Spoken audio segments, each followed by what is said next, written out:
Engage. Welcome to Tuesday nights here on the Ulysses International channel. I am JM, your GM, and we are not here with the next Annals of Antioch. If you have not watched the last one, you are probably surprised and wondering what is going on here. Why has the banner changed? Who are these people, aside from Lily and Mark? We are starting a Torg game tonight. We're going to be doing Torg on Tuesdays, Fading Suns on Thursdays, and I thought it would be fun for everybody, my players included, if we approach this new campaign sort of as, hey, this is episode 0. I'm a GM with a Torg idea. We're to sit down. We're to make characters. I'm going to explain the world. If you know nothing about Torg, this is the episode to tune into. So again, I'm JM. I run the Fading Suns game. I run the normal Torg game that we do when we're in the studio. So that is our Eternity Shards. You can go check all of those episodes out on the Ulysses channel. This is something new. This is our quarantine Torg game. We are all remote in. We are not at the studio. So again, as always, just accept that the quality here may vary from session to session, just as we suffer the vagaries of war that are currently going on. But before we get into Torg, I'd like to introduce our players. We have from the Fading Suns game, Annals of Antioch, you should know Lily and Mark. From the Oh Boy game, our studio version of the Fading Suns game, Sister Gemma is her character. Maddie, thank you for joining us. And then all the way from the other side of Colorado, we have Ross, who, if you are tuning into the Myth Campfire chats, that is, Ross is the lead designer. I'm the lead writer on that. We do every Friday is when they go live, I believe. Every Thursday? Thursday. Every Thursday. Yeah. You can hear us talk about this new game that we're designing and how much we love it. Ross, thanks for jumping in and joining this. You're welcome. I'm really happy to be here. So, you may be sitting there going, what is a Torg? And so we're going to explain this game. This game is one of Ulysses, the games that Ulysses International does. And feel free to jump in. I'll throw questions to you guys. I'll try to give you some leeway to kind of think about them. But Torg Eternity is the latest incarnation of a game called Torg from back in the day. And it is its latest version. We have, I want to say, 1, 2, 3, 4, 5 Kickstarters that have been done on Torg Eternity.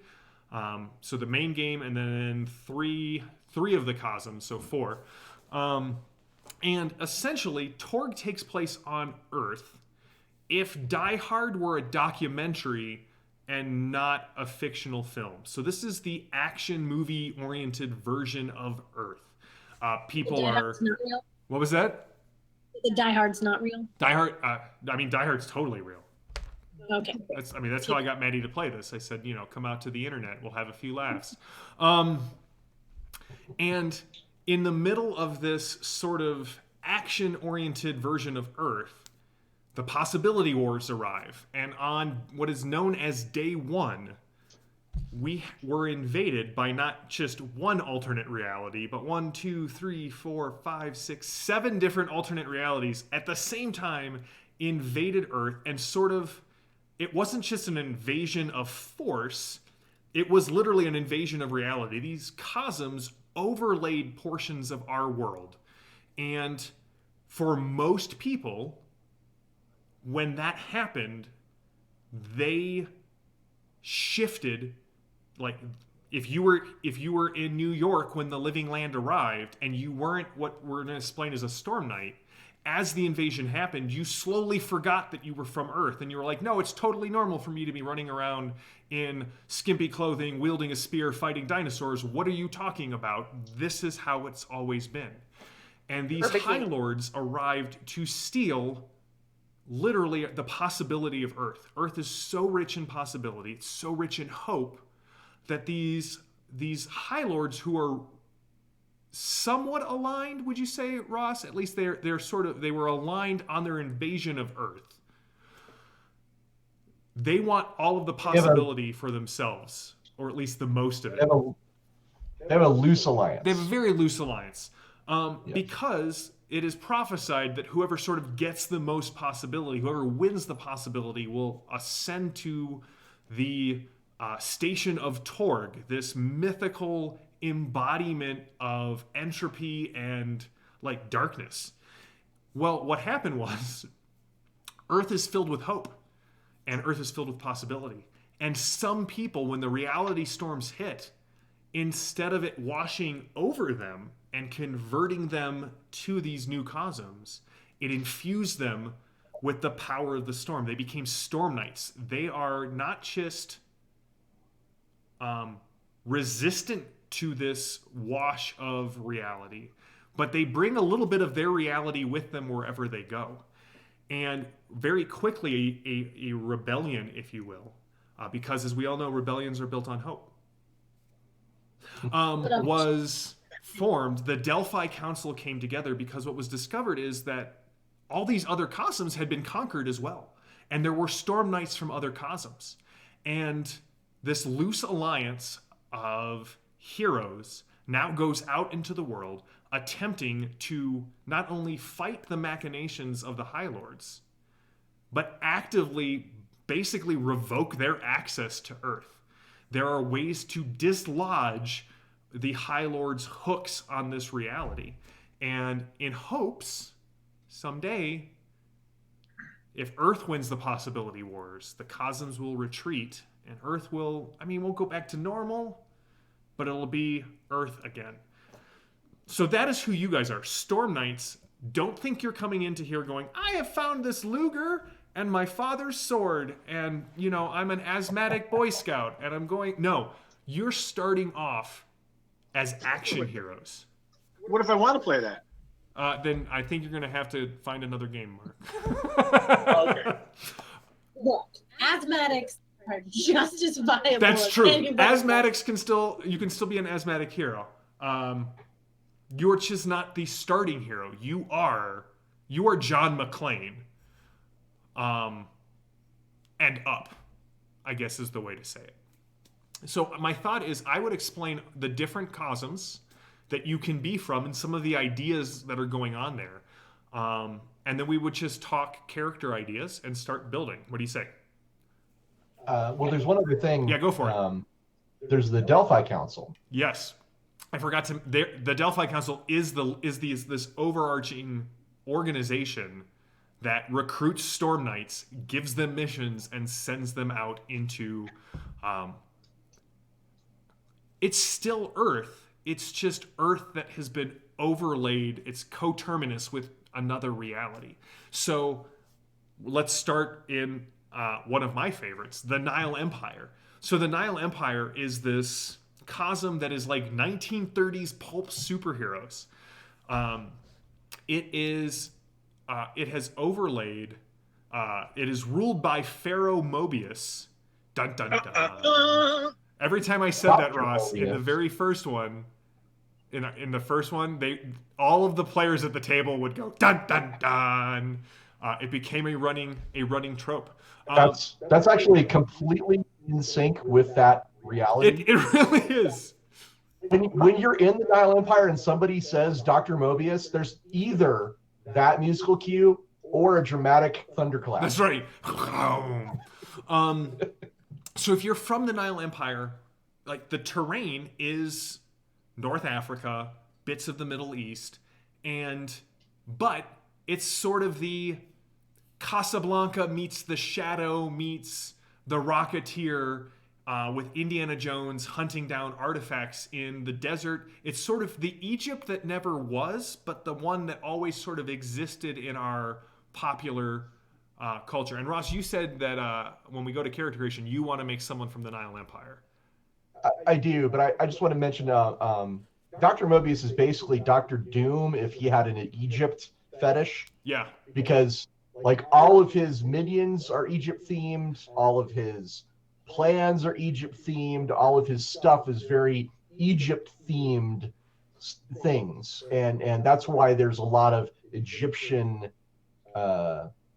flavor to the Nile Empire. Right, and it actually extends like all the way down into Eastern Africa. Like part of his cosm overlays parts of the Sudan and Kenya and Ethiopia.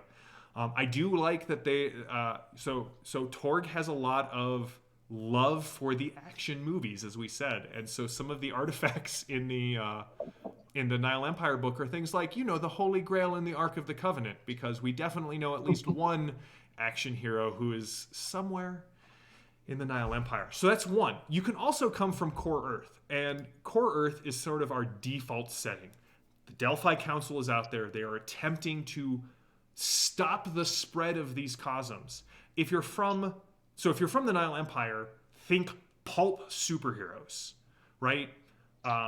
Weird science, gadgets, low-level like Golden Age superpowers, and again, things like the Shadow or the Rocketeer. It's Doc so Savage. crazy it Doc might Savage. work. What was that, Lily? It's so crazy it just might work. It's so crazy it just might work is basically what you want to go with. If you are from And Core Earth, John McClane. Things are more dramatic in the Nile Empire too. So Yes. cliche comments like "it's so crazy it just might work" is completely logical Oh, in the Nile Empire. so mechanically, Torg does two things to sort of reinforce the cosms, and we'll talk more about these next week. One of them is with a series of cards that you guys are going to get, and then some of them are with the rules of the world. And so in the Nile Empire, you get more of these opportunities to spend these destiny cards, but also you get to do some of the cards that come into play. You can fake your death. You can bring someone back from the dead, because as we all know in pulp serials, no one stays dead forever. It was their clone. It was their twin.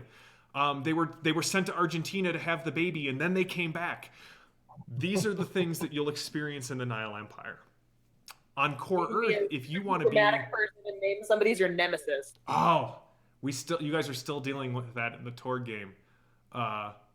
Ross, so if you guys haven't watched Storm Knights, go back and watch those. We really loved our Eternity Shards. One of our players, Chris, got killed by the nemesis that he developed through cards. Was able to do that one last heroic action, which killed his nemesis. And then he played the "I'll be back" card on his nemesis, not on his own character, showing that Wow. he was like, I want that guy to come back. I'm like, it was perfect. All right, so I will Core not do Earth. that. This is the psionics exist there, but in general, you're going to play the action hero, the person who was a cop, was a school teacher, was I think of the movie. I forgot the name of it, but basically this poor woman gets mistaken and a hitman comes after her, and she spends the movie researching how to be a hitman. And it's what happens when an NPC spends up all of their accumulated XP in like one session. That could be you. Something happened when the reality storms hit, and you just became the best version of yourself in a almost Captain America sort of way.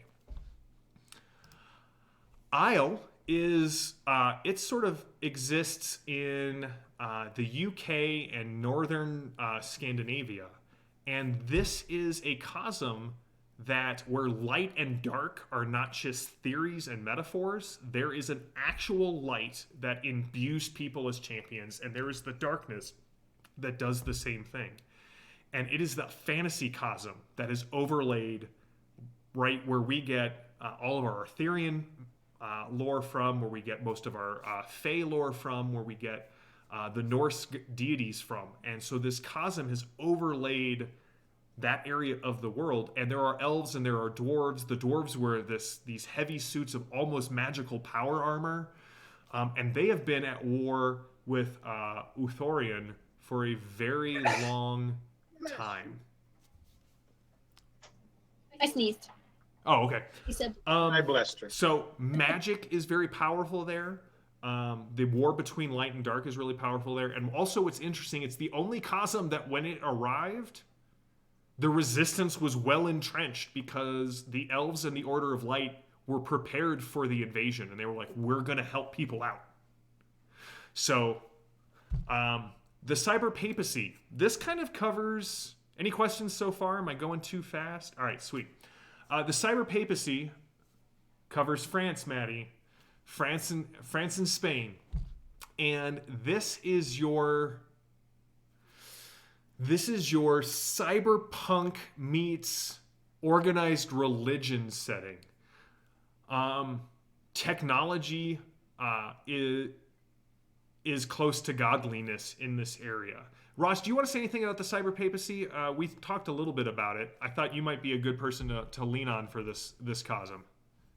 Well, the key things about the cyber papacy is it's probably the most technologically advanced of all of the cosms. Like there is the most highest tech comes from there. Right, and they get implants. You can get cybernetics. You can be a hacker. There's solid light holograms. Yes, they have greatly advanced technology, but it is also a highly restrictive, oppressive police state, surveillance state. In fact, where they it's for their own good, protecting them. That's what they tell everyone. In fact, they go ahead and preemptively install the GodNet on everyone's phone, which keeps track of your piety points. They have gamified religion. That's right. Cyber papacy. Right. It's like that. It's like that episode of the Black Orville Mirror. where it's as if the upvote and downvote of Reddit applied globally to every action. But it does have this very sort of cyberpunk kind of feel to it, with the resistance working against the GodNet and pious hackers and non-pious hackers kind of going to war. Cyber witches. Cyber witches. Yeah, they have cyber witches because magic also works there. Magic also works there, and faith also works there. So if you're getting the sense that Torg has something for everyone, you're picking up what I'm laying down. There's magic, there's technology, there is psionics, there is faith, and all of these sort of come together to... they're sort of separated in the setting, but as Storm Knights, you kind of get to bring them all together. Now, kind of the opposite of the cyber papacy is the Living Land. And the Living Land, it sort of attacked the U.S. on both coasts. It hit western Canada down through northern California, and then kind of hit the east coast of the U.S. and spread up towards the Great Lakes. This is the savage land of X-Men lore. This is the land of the lost. Technology doesn't work here. In fact, the longer you spend there, the more attractive you become and the less clothing you wear. And there's dinosaurs. So you run around with your shirt torn in strategic places, rippling with muscles, throwing spears and boomerangs with your psychically linked velociraptor. There are other animals, but let's be honest, if Lily plays another person from the Living Land, we're just going to have another velociraptor. Orosh is... a horrible place. Mark, your character in our main game comes from Orosh. Now, this takes place mostly in India, kind of spreads a little into Pakistan and Afghanistan, and then further east into China. Why don't you give me the rundown of what Orosh is like? In character is Archibald Peacock. Yes, 1,000 foot. Orosh is a land of horrors. The Walking Dead, the High Lord there is the Gray Man, which seems to be the puppet master behind all the High Lords, but we're not sure. The Gaunt Man, yep. The Gaunt Man. And again, the resistance came through the Victorians, and that's my character, came through as part of the resistance with Queen Victoria. And think 1880s Victorian technologies, 80 days around the world with balloons and dirigibles and that kind of technology and alchemical experiments. And it is, quite frankly, a horrible place with all the horrors that took over the Indian subcontinent. To the far east, we have Pan Pacifica, which is a cosm that was very subtly kind of hit the during day one, and there is this. It sort of has this electric samurai versus zombie feel to it. There's a little bit higher tech, not as high as the cyber papacy, but you still have a very high social kind of feel to it because it's still very close to core Earth, but there's this zombie-like plague that is spreading through there. So Orosh and Pan Pacifica have a very horror sort of vibe in different ways. And then last but not least, there is close to my heart, Tharkold. Tharkold is what happens when this Cosm tries to invade Russia, and Russia nukes their landing point. And so instead of being this anchor of Tharkold, it is this mixed sort of bag in the fact that Russia sort of successfully stops the invasion, not really, and now there's this great play of the Prime Minister of Russia is kind of like, yeah, you know who could be the High Lord of Tharkold? Me. And so you have this really weird situation, and it is our post-apocalyptic Mad Max versus techno demons. It also has technology in the fact that there is occult tech, like you could get demon armor bonded with your skin, or like a weird like creature's eye melded with yours. So it takes the body horror side of things and brings it sort of to the fore. So that is a tour of Torg, Cosm-wise. So what I was going to say is, what are you guys thinking that you may like to play? I'm going to start with Ross, because Ross has a really strong concept. And at this point, all we need is a concept. Like, do you want to be like... I don't think it's... Like, this is from the chat. I don't think it's The Long Kiss Goodnight, but that's pretty close. But do you want to be Gina Davis from The Long Kiss Goodnight? That is a totally like great starting point for a character.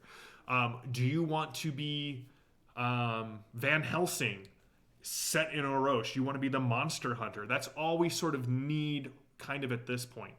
We're going to explain character concepts, and then I'm going to explain the Torg system to you so that you guys can have a good baseline for how to build a character. And I'll just say, like normal, Ross, this is, I think, the first time you've gotten to play in one of my games. If over the course of the first 2 or 3 sessions you're like, hey, JM, I think I made a mistake. I really don't like this talent, or like I'd like to put some... You can move things around for the first arc. I'm totally okay with that. Cool. So, we're going to let Ross take over for a bit. Ross, what is your character concept? And then... Lily, Mark will go to you unless, Maddie, you have a strong concept after that. So, Ross, who are you thinking about playing in our Torg game? I am thinking about playing a character from the Nile Empire, one of the mystery men of the original Cosm, which is Terra. So imagine, if you will, sort of a cross between Doc Savage and the Shadow, a pulp adventurer who is a master marksman, with a kind of a broad base of skills and things of that nature. How much further in detail should I go? I mean, that's kind of like the overview of what I'm thinking. I think that's... I mean, do you want to give us a little bit like... I know you have a strong background for your character, so it's up to you. Do you want to share it now, or would you rather share it like dramatically at the start of next session? Well, I like background that emerges during play. Okay, perfect. Then we will keep it there. It's going to be obvious when the character shows up that they are a mystery man, that they are a masked, crime fighter of the Nile Empire. Like, that's just not something that could be hidden in any way.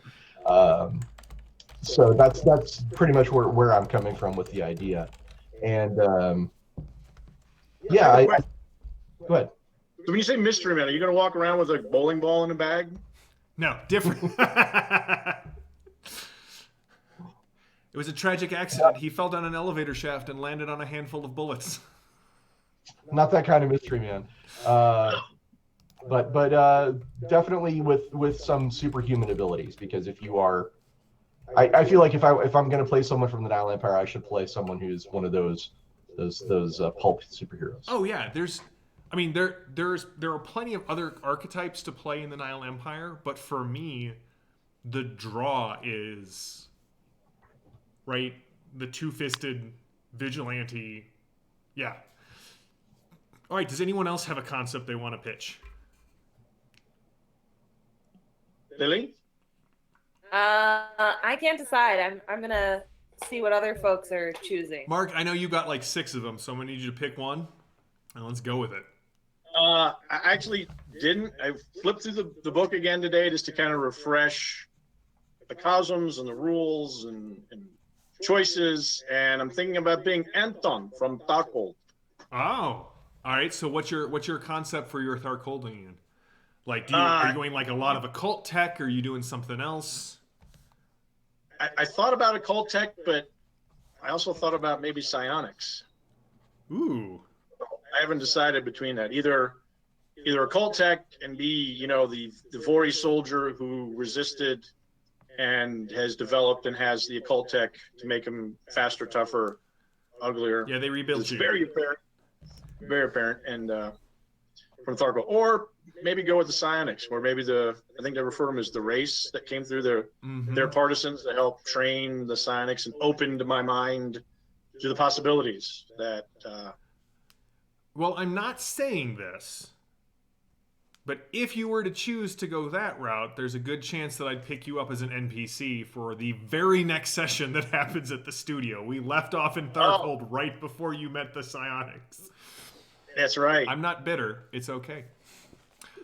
All right, so Maddie, do you have a concept that you want? Oh, not out. Sorry, Lily. You're gonna have to make your decision. Maddie played the nose go. All right. I think that I would like to play a character from Arosh.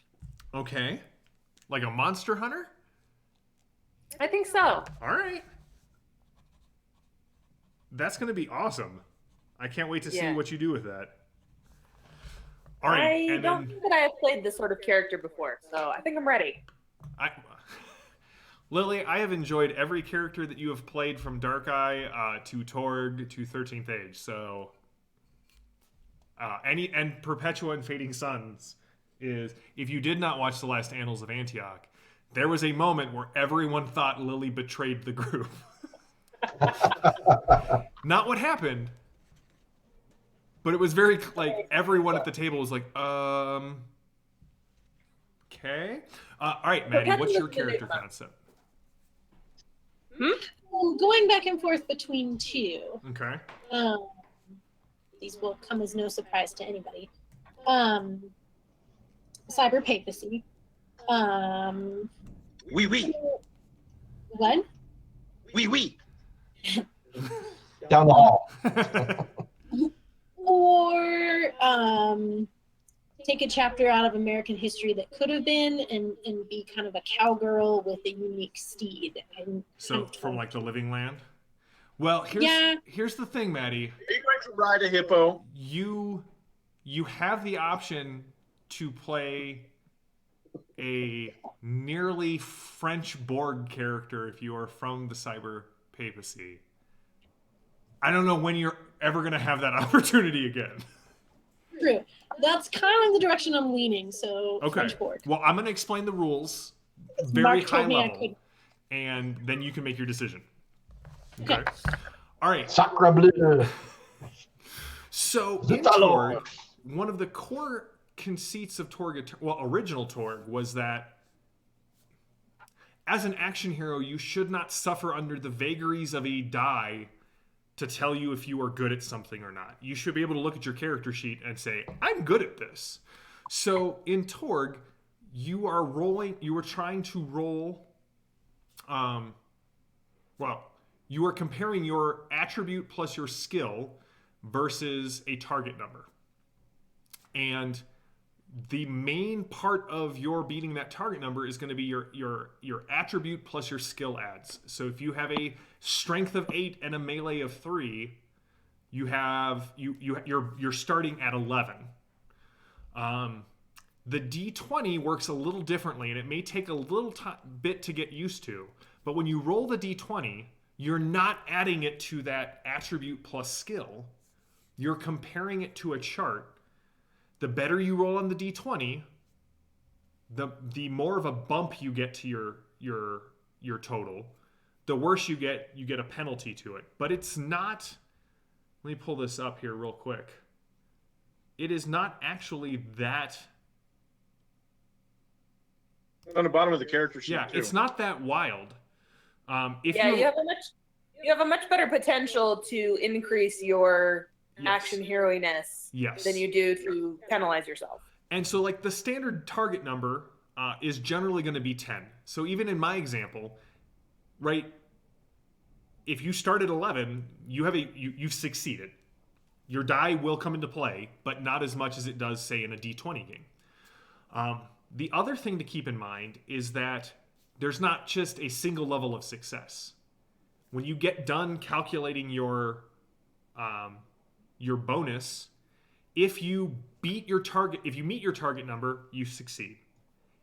If you beat your target number by 5, you have a good success, and you don't just succeed, you succeed with style. It happens faster, it happens better, you do more damage in combat. And if you beat it by 10, that is an outstanding success, and it's even bigger than you thought. Now, things that kind of affect the roll. First of all, the D20 explodes.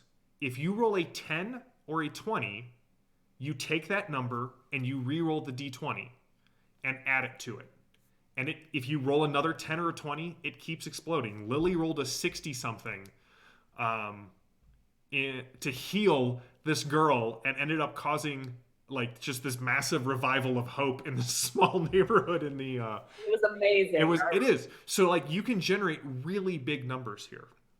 The other thing that really affects it is that you're going to have a handful of what are known as destiny cards. Destiny cards can be played after the fact. They can be played before. They affect the rolls. They affect sometimes they affect the rolls, sometimes they affect the narrative. But the game is designed to put a lot of tools in your hands so that you are awesome when you want to be awesome. There's still a chance of failure. You also have possibility points. And the way possibility points roll is, say, Maddie, you're in the middle of a fight and you want to leap from one rooftop to the other, and you roll a 3, which drops your skill by 6. And you don't want to fall to your death right then or see what complication comes up. When you spend a possibility, you roll another D20. And if it comes up less than 10,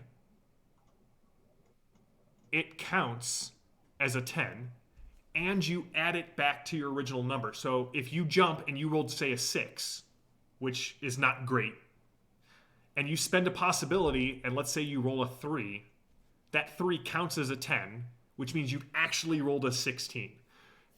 It's not impossible to fail when you spend a possibility, and gaining possibilities is sort of fickle. There are ways to do it.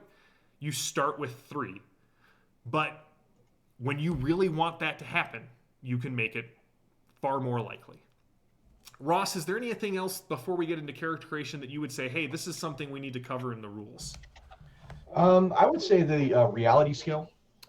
You have to put points in the reality skill, and the reason for this is, as a Storm Knight, as JM explained, you carry your own reality with you, and manipulating that reality is how you spend possibilities even in the first place. Mm-hmm. Basically, the Storm Knight is saying, I shift reality to where I didn't fail. Mm-hmm. Or so I didn't get damaged, right?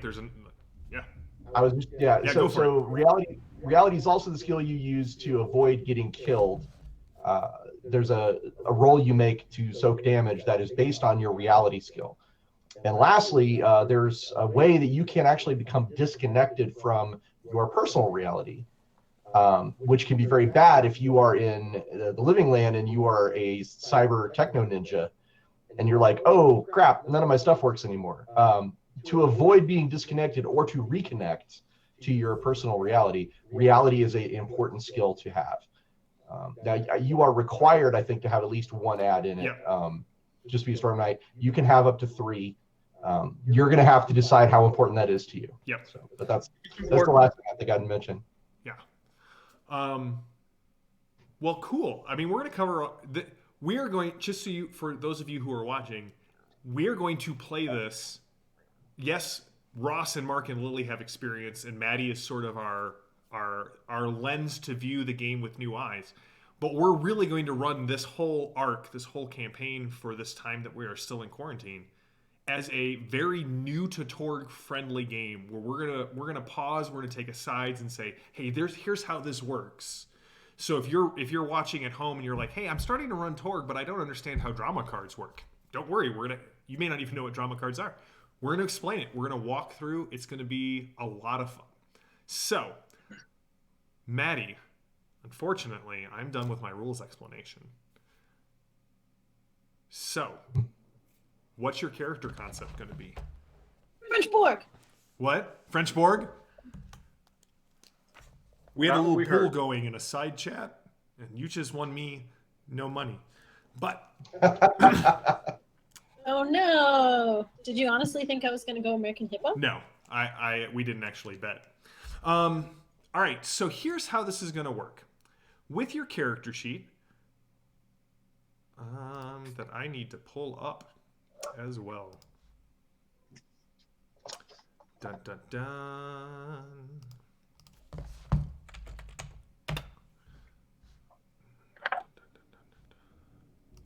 Huzzah! All right. So the first thing we're going to do is we're going to issue a thunderstorm warning that may cut the power out at my house, but my walls rumbled from that thunder. So welcome Mine's to been the interesting life of streaming over the internet. We're going to start with. So first of all, we're going to start with your Cosm. So in Maddie, in your case, you're going to be the Cyber Papacy. Ross is the Nile Empire. Lily, you are from Arosh. And Mark, you are from Tharkold. Now, underneath that, you're going to see where it says axioms. Axiom. I'm going to give you your axioms. And this is a good time for JM to explain what an axiom is. So, reality is governed by really 4 components in Torg. What these components dictate is sort of what's allowed in the reality. They're magic, social, spirit, and tech. Tech is sort of the easiest one to explain. Basically, the higher the tech is, the more advanced technology that is available there.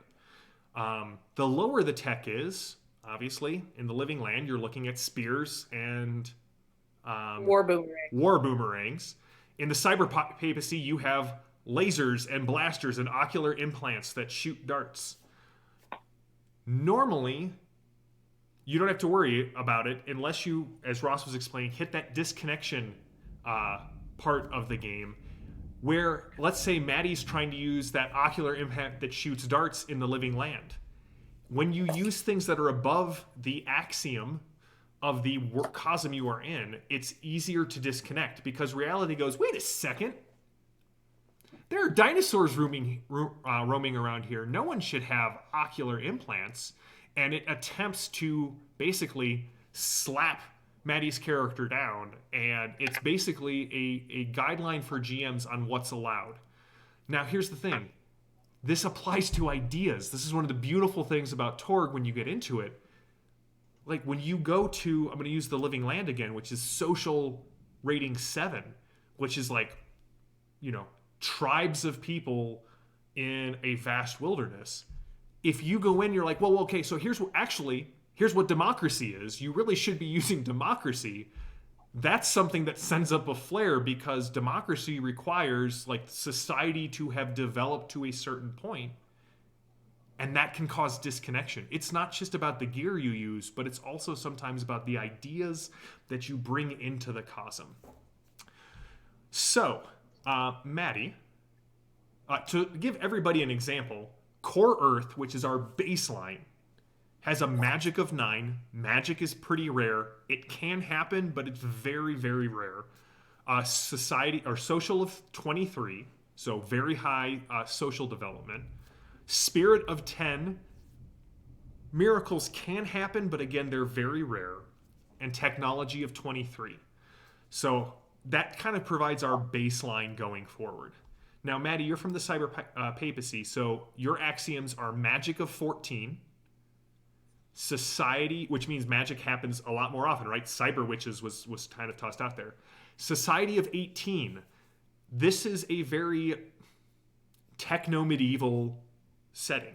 It's very dominated by a hierarchy. It is, if you step out of line... Sorry, If you step out of line, you... Is that the Godnet? That was the Godnet. It's listening. Spirit of 16, so miracles happen more often, and technology of 26. So, right, very high tech. Ross, I'm just going to share the Nile Empire. I assume you have it written down. Oh yeah, it's You wanna 14 share? for magic. Okay. Yeah, sure. 14 for magic. Magic is possible. It is a 20 for social. It's fairly advanced socially. Spirit of 18. There are priests who do miracles and things of that nature in the Nile Empire. And lastly, it has a tech of 20, which is roughly 1930s, 1940s technology. Yeah. So radios, are a thing, but they're, like a big walkie-talkie Yeah. type thing. There's no cell phones or computers or anything like that. But Tech 20 is still advanced enough for firearms and tanks and trucks and stuff like that.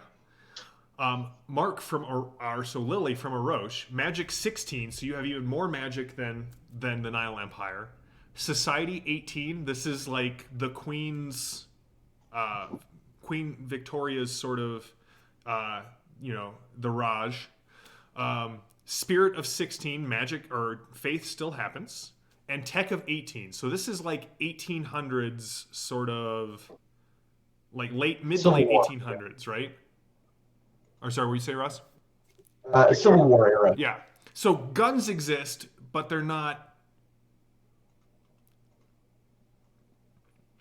They are sort of your breech or muzzle loader. You've got kind of that,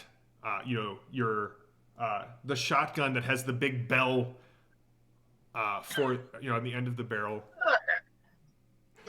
Remember, in Oroch, though, as a monster hunter, you can have that special revolver monster rifle. hunt- Yeah, that one's pretty cool. The Slayer rifle. That's right. Yes. And Mark Tharkold, Magic 12, Society 25, and that's really because it's still pretty close to. It's actually above Core Earth. That's really interesting. Spirit of 4. Miracles don't happen very easily in Tharkold. And then Tech 25. Cyber demons. Cyber demons, man. Oh, man. If we go to Tharkold in this campaign, it is really a depressing place. All right, so... Try to let them clean the water. The law of brutality is one of the laws of the world, and it's very... And the law of dominance, I think, are like sort of the laws that govern the world. It is I know where I am in the pecking order because I know everyone else. We've explained it sort of as you know where you're at because you know who you can beat up and who can beat you up. That is sort of the mindset of Tharkold. All right, so now we're going to go into attributes. Now, Torg doesn't have classes. It doesn't really have levels. You're going to have a certain number of points, and you're going to have lower and upper limits, but you're going to be able to kind of spend and develop. You're going to be able to build your character the way you want it, and then as you advance, you're going to be able to buy into the things that you want to be able to buy into. So, starting attributes, let's kind of go over them real quick. Charisma is how likable, influential, or attractive you are. Dexterity is your quickness, agility, reflexes, that sort of thing. Mind is intelligence, perception, knowledge, cunning, that sort of thing. Spirit is sort of your will. It's your resolve. It's also your sort of personal confidence. And then strength is sort of brawn, endurance, straight strength, that sort of thing. To give you guys an example, your baseline average human is going to have a 6 to 7 in this, in an attribute. An Olympian is going to be at a 13, And if you have an attribute that you want to go higher than that, you have to spend. You're going to have to spend a talent, but only let me know if you want something that high. Now you have 40 points to assign to each of these, or 40 points total to split between these attributes. The minimum in anything is 5. So to put it kind of if you have a 5 in dexterity, you are clumsy. You're not even sort of baseline. You are like attribute wise. Like you can get around, you can still do things. It's not detrimental to your character. It's just that you're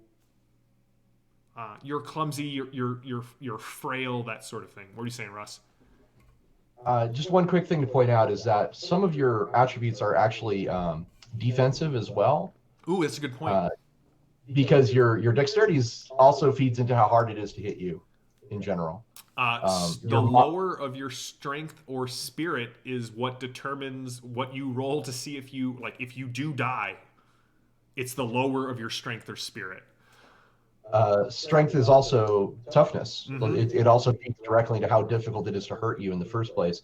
And spirit helps determine how difficult it is to knock you out. So those things are both useful and for skills and things of that nature, but they're also defensive. Mm-hmm. They're also your inherent, how hard it is for the world to affect you. Yeah. So, again, 5 is our baseline. You can't go lower than 5. You can't go higher than 13. Yeah, I was right. 13. 13.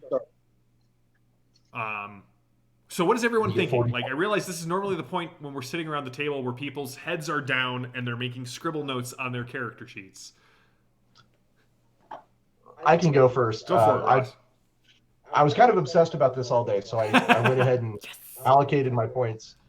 So my crime fighter, my mystery man vigilante, charisma 6, not particularly charismatic, due to being trained like Doc Savage at birth. Dexterity 13, just world class. Mind of 7, which is pretty smart. Spirit of 7, again, a little above average, and strength of 7, which is just a little bit above average. And that's how I allocated my points. So you're really, really dexterous, and then sort of baseline or slightly above baseline kind of in the other areas. Correct, yeah. Mark, what are you thinking? And you don't have to pin down numbers, but what are you thinking for your characters, kind of their main attributes, that sort of thing? Well, I'm thinking I'm going to go with the psionics. So I'm guessing mind is important there. We'll probably take some dexterity just so it's harder to hit me, because that's your isn't dodge a dex based? Dodge is dex based. Which one is the reality? What's reality is based off your spirit. Spirit. Now, Mark, just so you know, they did a really good job designing the game. So for magic, psionics, that sort of thing, there's not one attribute that you're tied to.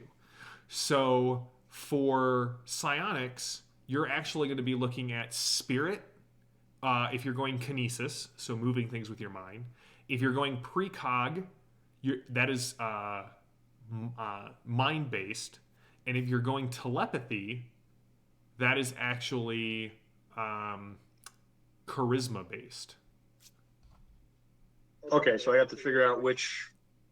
Or if you want to buy into multiple of them, yeah. So you're looking at your non-physical attributes being necessary for your psionics. Okay. And as Ross pointed out, reality is an important skill. So spirit is tied to reality. So really quick, for psionics, you have actually 3 different skills, and those skills are based on so you the have type of kinesis powers you want to use. Mm-hmm. So it's not that you can't use all 3. You can, but each one of those skills has a different stat it's tied to, and that's why it's a thing. Mm-hmm. You can choose to specialize in one if you want, or you can go all 3. But the point is, it doesn't mean you can't use them. you have to invest in what you want to get those the powers. All right, Lily, what are you thinking?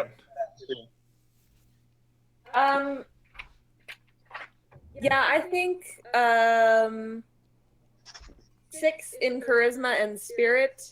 Okay. And then I think the monster hunter, you want more in dexterity, strength, and higher than average in mind. All right. So you're gonna be like the real physical monster hunter.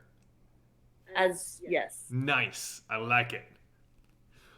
Maddie, what are you thinking? I honestly don't know. Okay. Yeah. So what did you say mind is again? So mind is like your intelligence, your cunning, your general perception, and your knowledge. And if you want to have cybernetics, you should look at that. Yeah, and don't worry, we're gonna go. You and I will talk if you're because I figure French Borg. We're gonna put cybernetics in your body. We'll have a offline discussion about how you're going to do that. So don't worry about that. I got that covered for you.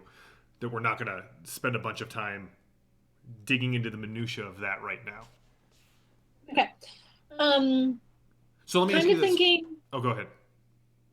No. What were you gonna say? I was gonna say, so like, are you looking at so some of the archetypes from cyber papacy, and I would say from cyberpunk in general, you can go cyberware where you are the hacker, like it's mainly in your head, and you're using it to get into the godnet, get into the lower tech computer systems, or you could go what is known as a street samurai, where you've put cybernetics in your body to make you better, stronger, tougher, faster, and you hire out as a mercenary.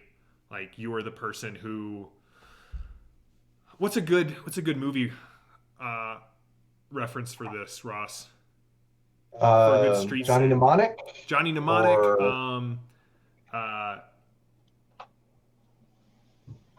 I keep. Yeah. Ghost in the Shell. Ghost in the Shell, that sort of thing, where you have said, you know what, meat is weak. I'm going to install like slick cyber lines in Chrome, and I'm going to be faster and better than than a normal person.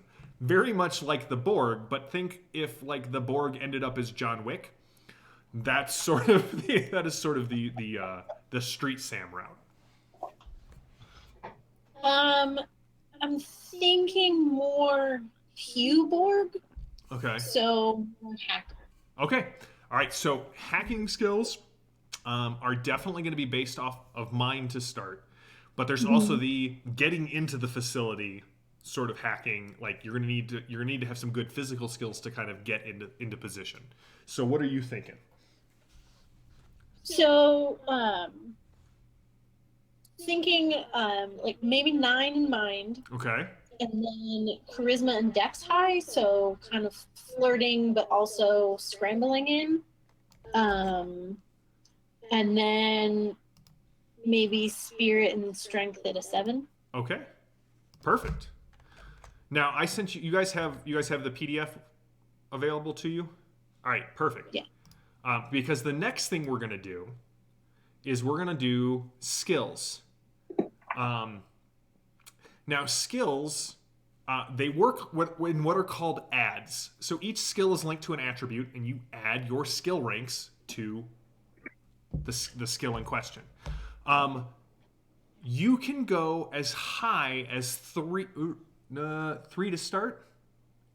3 is max to start. 3 is max to start. 1, 2, or 3. So 1 or 2 means you've been trained in it. Think of it like having a bachelor's degree.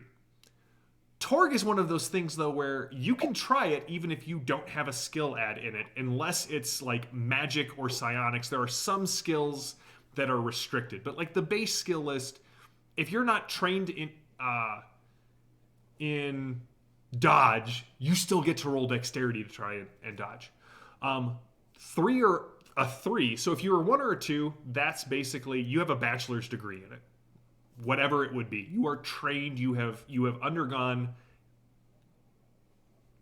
You are above the kind of cut of the rest of the population. If you get a 3 in it, or if you get a 4 in it when you level up with XP, that is like advanced degrees worth of stuff.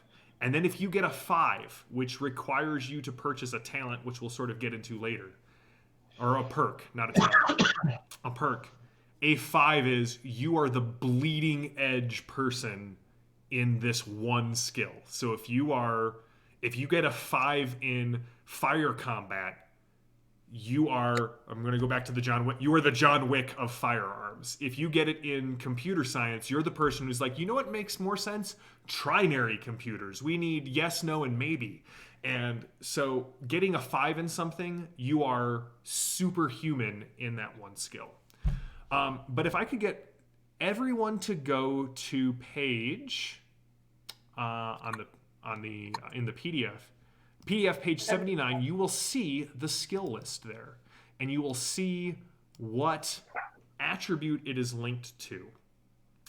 Now, it says there at the bottom, bold skills may not be used untrained. So things like air vehicles, alteration, like the magic skills, the psionic skills, the prayers. Some things require specialized training, lock picking.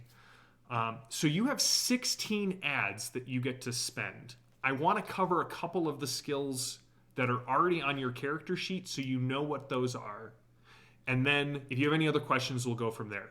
Remember, you have 16 ads and one of them has to be placed in reality. So you really have 15 more to spend. So under other, you can just write down reality, attribute is spirit, and the ad is 1 to start. Once you get all of your ads in, just add a cross and get your value. That'll make the game so much simpler when we start playing. So they put the combat skills down. Makes sense. Maddie, for you, energy weapons, because energy weapons, and same for you, Mark, those exist in your cosms. They don't necessarily exist, save for Ross may be able to make an energy weapon as his superpower from the Nile Empire. Fire combat is your pointing a gun and shooting someone. Melee weapons, we're all veteran role players. We know that means hand-to-hand combat weapons. Missile weapons is bows, arrows, spears, that sort of thing. And unarmed combat is the fine art of knocking someone to the ground and then kicking them until they don't stand up anymore. But this is another thing that I love about Torg. Those interaction skills. So in Torg, you have 4 interaction skills. Intimidating people, outmaneuvering people, which is the maneuver skill, getting people really angry at you, the taunt skill, and trick. We have used these skills so much in our other Torg game. If you've ever wanted to grab the rope from your ally and run around and AT-AT some big bad monster, that's the maneuver skill or the trick skill in Torg. You have ways of using these interaction skills to either penalize an opponent or give bonuses to everyone else against the opponent without having to damage them.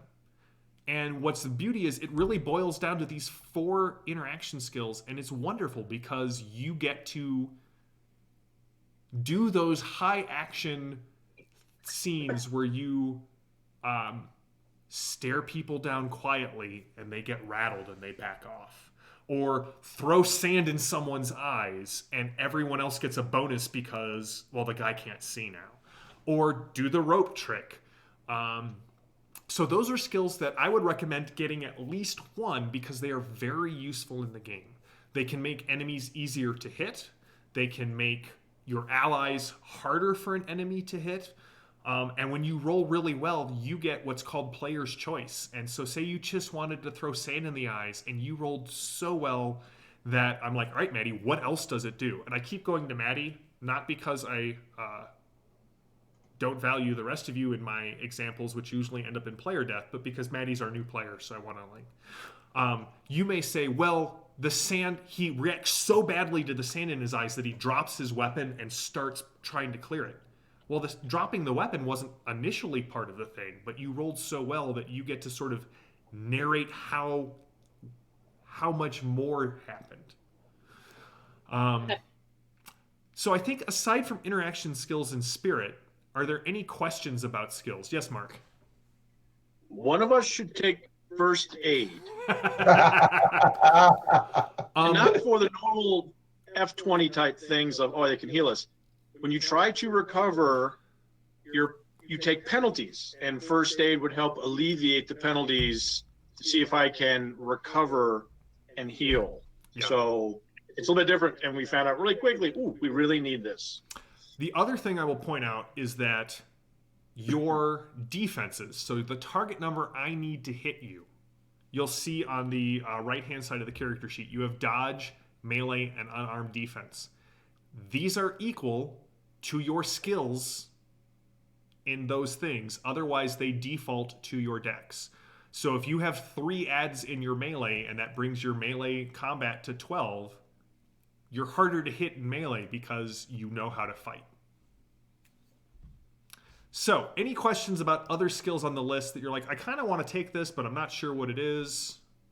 Is there a cap on how many you can take, or are you just limited by how many points? You are limited by how many points.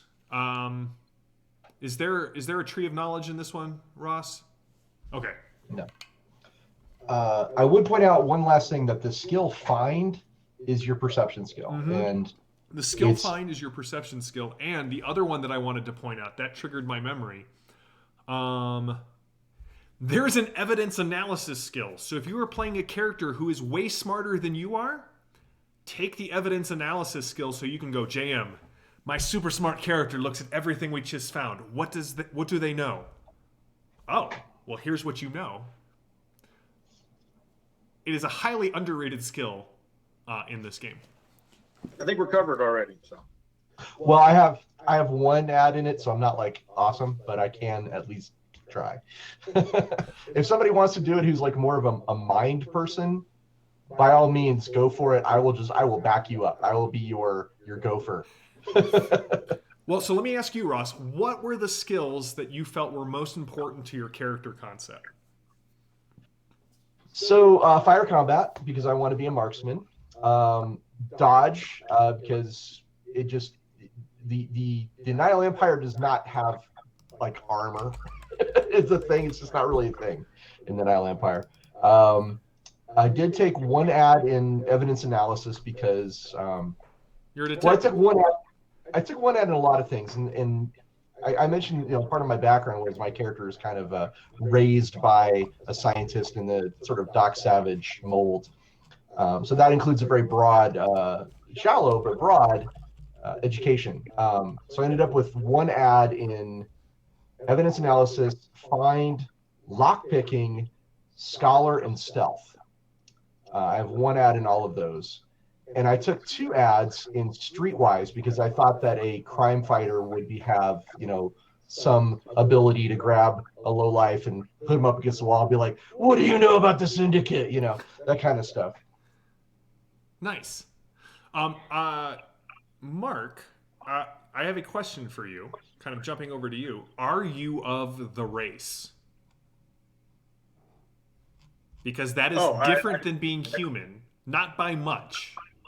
I didn't see anything in the book about. No, I have a special for the stream game version of the Tharkold book, and so basically, if you choose to be of the race, first of all, you're basically human, so you can pick any perks that any human can. There are no attribute changes, but you get inherently psionic. You would have a wide range of different powers and can quickly learn from others. You may always choose psionic powers regardless of Cosm, even if you are disconnected from Tharkold and join a new Cosm. If they have psionic powers, you get to go with that. However, you do have an ancient hatred. Your ancient enemy is the Techno-Demons. You've been at war for so long that no one can remember how it started. When you encounter Techno-Demons, I will give priority to them eating your face before eating anyone else's face. Yeah, that's fair. Okay. And so what is inherently psionic? It just allows me in you other can pick realities. from beyond just the Tharkold list of psionic available powers. When you say when you encounter techno demons, I meant when. I mean if, when. just Yeah, I checking. mean, there's different groups of psionic abilities depending where you're from, but what I'm saying is just it's very because you have to have that skill level to take the power. Mm-hmm. So I'm going to have to be very concentrated in certain skills and attributes. So what are you? So you're going to focus in on the psionic skills mainly. Anything else that you're thinking is kind of core to your character idea? I was hoping they could do some other things. It just depends how expensive this psionic thing is. But I also might just take one of the skills instead of all three: kinesis, precog, and telepathy. Just take kind of specialize in one, so I'm not just. But it depends. I mean, it's like anything else. It's balanced. So if I take the psionics, I can do stuff with my mind that other people do with weapons. That's right. You can kill someone with your mind. I can mind blast, mind control. All right. So, I'm looking through the cyber prophecy thing for Maddie Ross, and there is this great table called Piety Achievements for virtuous acts and what you get piety score wise, and piety demerits for heretical acts. Yep. Oh, it's Exactly. amazing. Lily, what are you thinking for your character? I'm taking a lot of the same skills that Ross is taking, but I'm taking pretty much all of the fighting skills. Okay. Because I figured Monster Hunter, you need to use any weapon that comes to hand.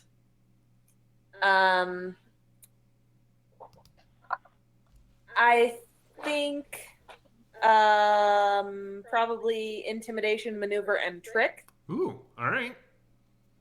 And then dodge, find, stealth, and tracking.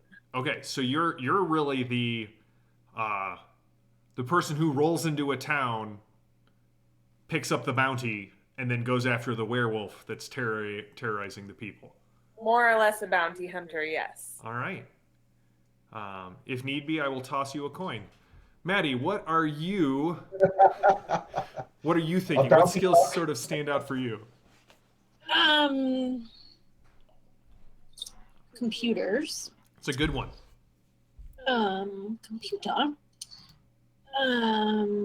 How do you get something to a 3?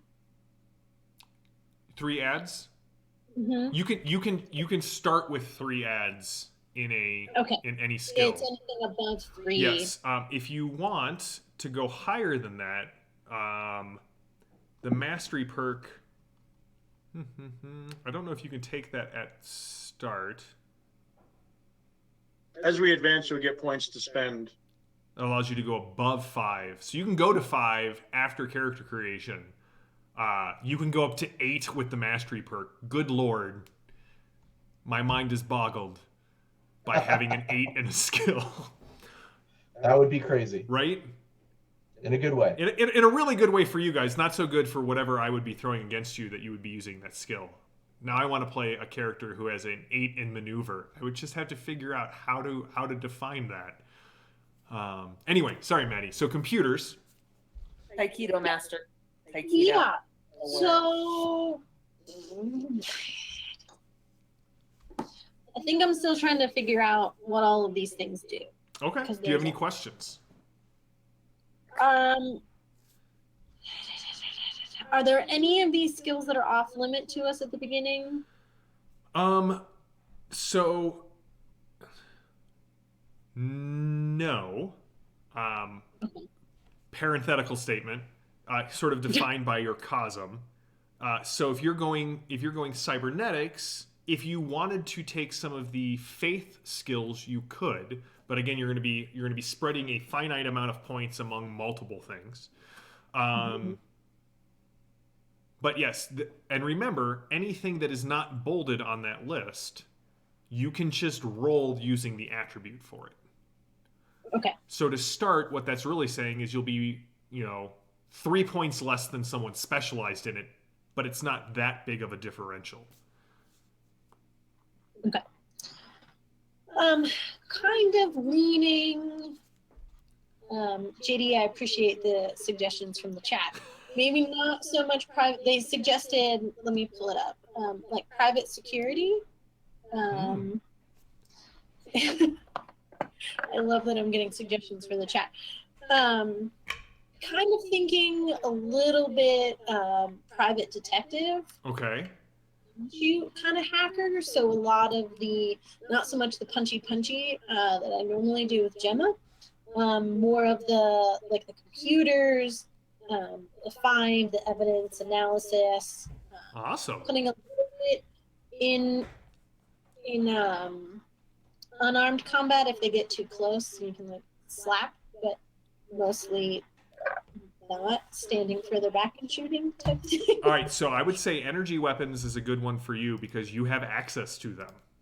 And so I'm thinking energy weapons and unarmed in case they get too close. Okay.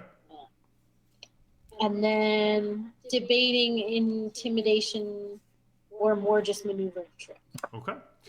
The other one I do want to point out is willpower is a mental discipline skill that you can pick. So if you don't want to be in general, the target for being tricked is your trick skill, but like willpower is the ability to like resist fear and certain magical, psionics, or spiritual effects. Now remember, you have 16 points, but you really only have 15 you can use because one is spoken for as your reality skill. Now, sort of rounding out character creation, we're not going to do gear on stream. We're gonna do most of our like tidying, bookkeeping kind of off stream. So we're not going to cover gear. Ross explained very succinctly about how defenses work, so we're going to do that off stream. I'm going to explain what wounds and shock are, but the last major part aside from that stuff is perks. And I'm not going to worry about saying, hey, here, pick your perks, look through all of these perks right now and pick them, except for Ross, because I know he has them, and so that'll be a good example. But everyone starts with 2 perks, and these are special abilities from your Cosm that kind of help define who you are. So Maddie, cyberware implants are really what we're going to start looking at for you off stream.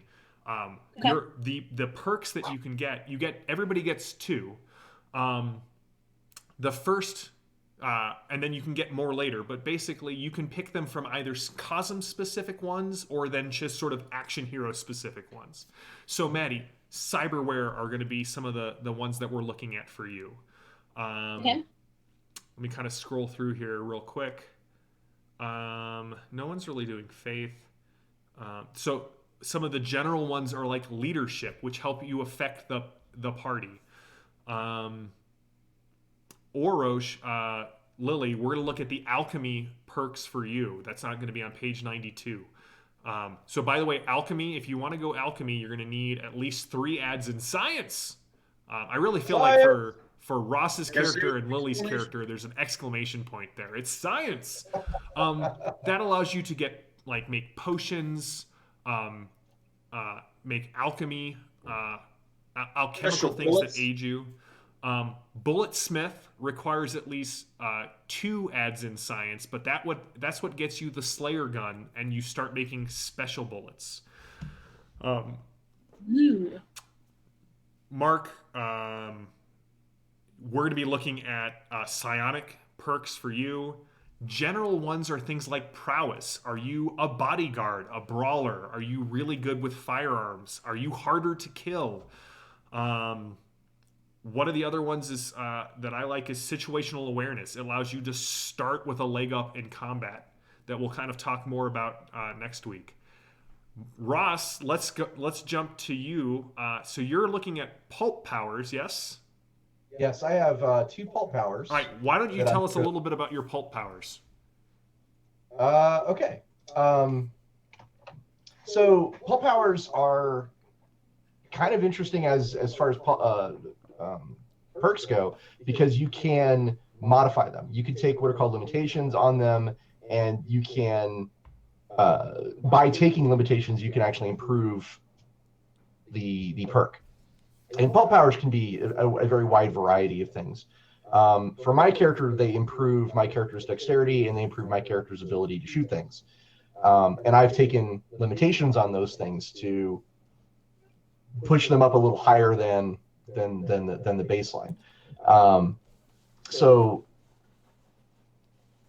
I mean, I'm the only character in the group that has. Yes, you don't have to go in. powers, I know. so. I know you. We're going to do the dramatic reveal of everyone's perks next session. But that's a really good example. And with each book that comes out, they expand them. So the Nile Empire book has more pulp powers, but it's got unique sorcery that only is available there. And as More you are weird all science. members, oh, what was that, Ross? More weird science too. More weird science. So I said there's no levels in Torg, and that is true. However, as you are all members of the Delphi Council, you have clearance levels, and you're going to start off with alpha clearance. As you gain experience, once you accumulate 50, you become beta level clearance. And so 2 things about that. One, I think we've all played in that one game where if your character dies, you have the game master's like, well, you got to start back over at level 1, even though everyone else is wherever they're at. Torg assumes that when you get a new character, the Delphi Council sends you a recruit as experienced as the rest of the party. So we're going to keep track of the experience, because if Maddie's character dies and everyone's at 35 XP, she comes back with 35 XP. But some perks are restricted by clearance level. And there's reasons for that. But I was on a roll. And so as the new books introduce new perks, some of them are restricted by clearance level. The Living Land one has all of these bizarre and amazing faith and really primal powers. That's how Lily got MC Fang. Go watch the Eternity Shards game. The Velociraptor. Please do. It's worth it. I'm also going to say watch it because at least 2 of our players would show up in costume almost at all times. So yeah, the books don't just expand so each Kickstarter, and then if you go on Ulysses' website, you'll see that there's a ton of Torg books, and they're not just adventures. They expand the cosms and then the options available in that cosm. Also, the cargo crates are one of the best deals, just hands down, when it comes to gaming. You get a massive crate just for the cosm, chocked full of stuff. So those are kind of the perks that we're looking at: psionics, pulp powers, cybernetics, and bullet mastery and alchemy. Question on psionics. Sure. Tharkor Awakened, there's a whole list. As long as I meet the skill level, like Alter Memory, I have to have telepathy 14. So if I don't have a 14, I can't take that. But otherwise, there's no restriction on that list as far as I know all those. No. As long as if you look at so if we go into the psionic perks, the first time you take psionic, which requires at least 1 add in kinesis, precognition, or telepathy, you start with 3 psionic powers.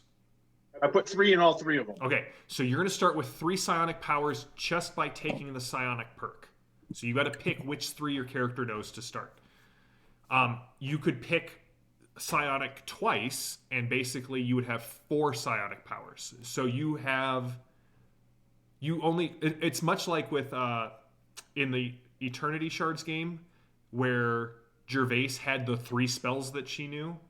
Because so Torg doesn't track spell slots or mana points or anything like that. If you make your roll, your spell or prayer or psionic power goes off. So you're just by taking the psionic perk, you're going to start with 3 powers. Okay, so I'll probably reallocate then those skill points, because I don't need 3 in all of them if I only have. If you only get 3 total. If you take both of your perks in psionics, you'll have, each time you take it after the first time, it gives you 1 more power. So okay, so I have to take it at least once if I want to do anything with psionics. Yes. Yep. Do I just take psionic? Yep, psionic is the perk, and it gives you any 3 powers that you qualify for. Okay, I'll just make a note of that then. Now, when we get into combat and I start taking these away from you, we'll explain them in more detail. But Torg really has 2 different types of damage. You have spirit, and spirit represents really sort of your endurance. When your spirit hits 0, you're knocked out. You mean shock? Shock, that's what I mean. Thanks, Ross. It's been a long day. Shock represents your ability to stay conscious. If you get hit but not wounded, there's a chance that it's going to do shock to you. If you get hit and wounded, you're definitely taking shock.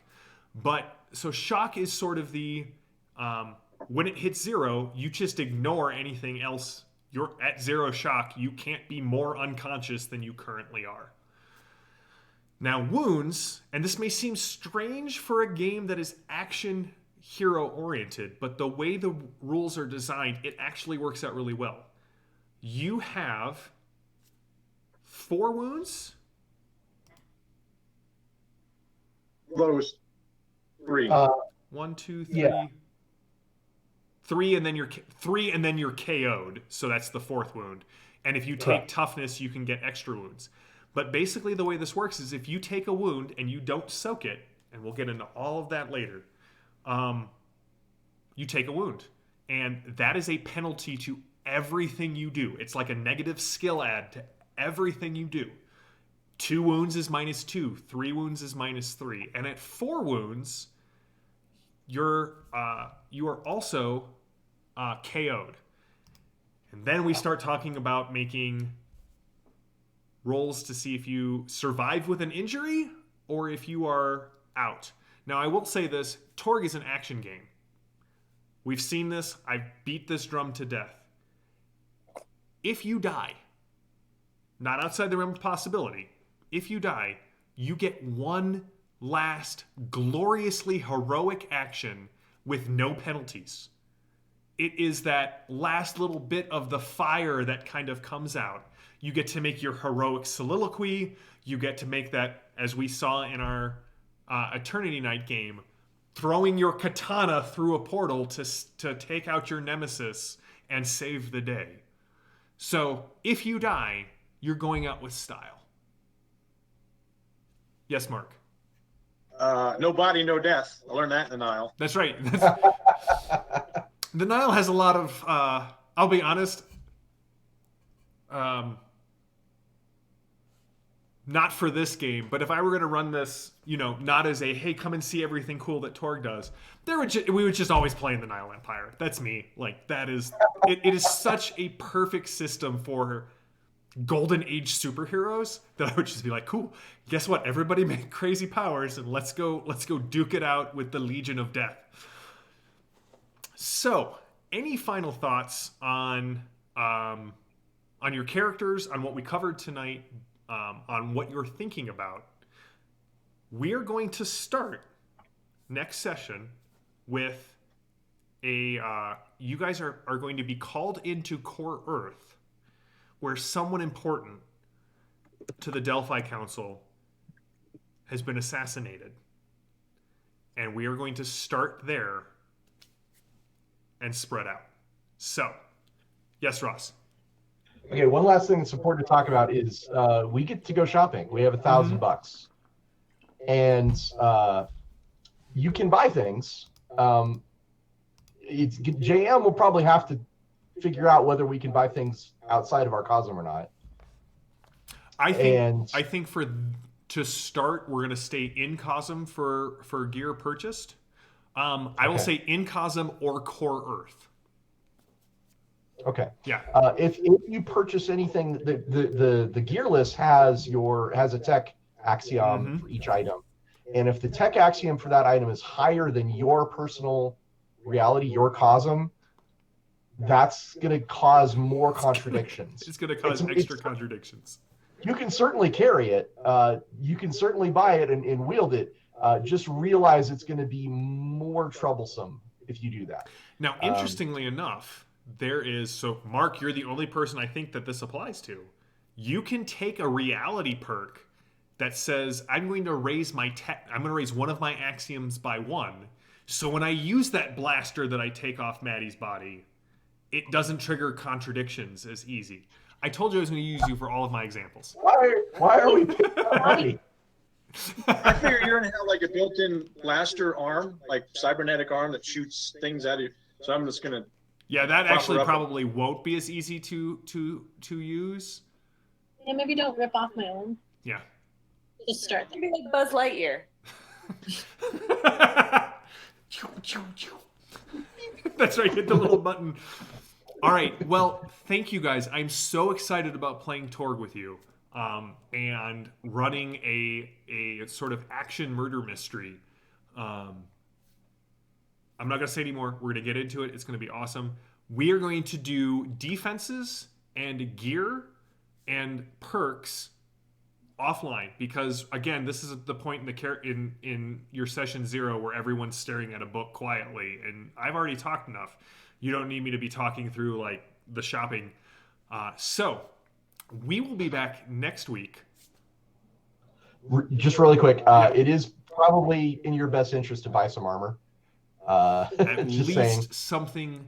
At least something. We had our, I think in our first arc our first story in the Tharcold arc, our Nile Empire person was like, "Oh, I wouldn't wear armor."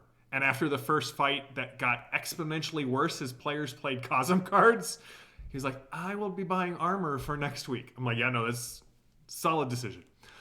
There's a unique form of armor in the new Nile Empire book, actually. Yeah, it's called a mask. Just the mask. That's the mask, because in the Nile Empire, as long as you are a masked vigilante or crime fighter, you are just a little tougher than everyone else. So even though if it's just a domino mask, that's armor. I gotta tell you, there is some very clever design in each of the books. Like, they really pick the themes up, and they really are like, here's something that we've seen. You're all gonna know why it works. And there's a classic piece of armor from Aurorsh for the Monster Hunter. There is a monster hide duster. Yep. I know, I'm eyeing that. So it's like he knows me. The what? It's like he knows me. It is. We've never even met. Well, as I said, I'm excited about this. We'll be back next Tuesday. We're going to be starting at 5:30 Pacific time again. And if you have questions, obviously we watch the chat while we're doing this. And our tireless producer is always sends me comments from the chat to keep me on my toes, to make references, to award possibility. If you've been watching the Fading Suns game, you know that some of you are starting with extra weird points when you play in your Fading Suns campaign, because I hand them out to the chat. I don't know if your GM's going to let you enforce that, but I will be handing out possibility for players in the chat who are watching. So, it's like a no prize. It actually has no cash value. So we will be back next week. We will be here on Thursday for more Fading Suns Annals of Antioch, and then you can tune in Friday to watch Ross and I chat about Myth. That's also Thursday. That's also Thursday. I don't. Yeah. I feel like we are living in this time, or at least me personally, that week between Christmas and New Year every year where time has no meaning and no one knows what day it is. We just know how many days it is till New Year's. That's the sacred time that I'm in right now. I'm like, well, is it Wednesday? Everybody's like, no, it's Tuesday. I'm like, oh, I should go get on Torg. Yeah, so I'm JM. This is the Ulysses Spiel International. Guys, thank you all for joining this game. I'm really looking forward to running it. We will see you in a week.